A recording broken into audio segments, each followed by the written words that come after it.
ইংরাজিতে ইংরাজিতে লেখার জন্য বা ভালো পড়ে বোঝার জন্য বা মুখে কথা বলার জন্য হোয়াইলের ব্যবহারটা আমাদের জানার দরকার। আমরা যেরকম বলি না যে খাওয়ার সময় কথা বলো না, ডু নট টক, কথা বলো না, হোয়াইল ইটিং।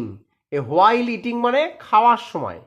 ঠিক ওইভাবে হোয়াইল ড্রাইভিং মানে গাড়ি চালানোর সময় বলছে ডু নট লুক অ্যারাউন্ড, চারপাশে তাকিও না, হোয়াইল ড্রাইভিং গাড়ি চালানোর সময়। তাহলে যাওয়ার সময় হোয়াইল গোয়িং। তো এই হচ্ছে হোয়াইলের ব্যবহার, মানে হোয়াইল ইটিং মানে খাওয়ার সময়, হোয়াইল গোয়িং মানে যাওয়ার সময়, এরকম।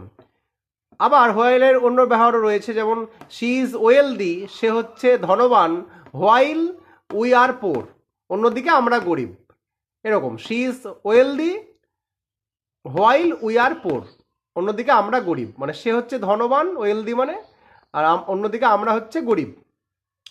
এটা আবার ওয়ারটাকে আগে নিয়ে এসে প্রশ্ন করা হয়েছে, ওয়ার ইউ ক্রাইং, তুমি কি কান্না করছিলে, হোয়াইল হি ওয়াজ লাফিং, সে যখন হাসছিল।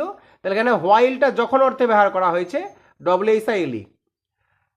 আচ্ছা, বলছে ডু নট ডিস্টার্ব মি, আমাকে বিরক্ত করো না, হোয়াইল আই অ্যাম স্টাডিং, যখন আমি পড়ছি তখন আমাকে ডিস্টার্ব করো না। তাহলে হোয়াইলের ব্যাপারটা দেখেছো?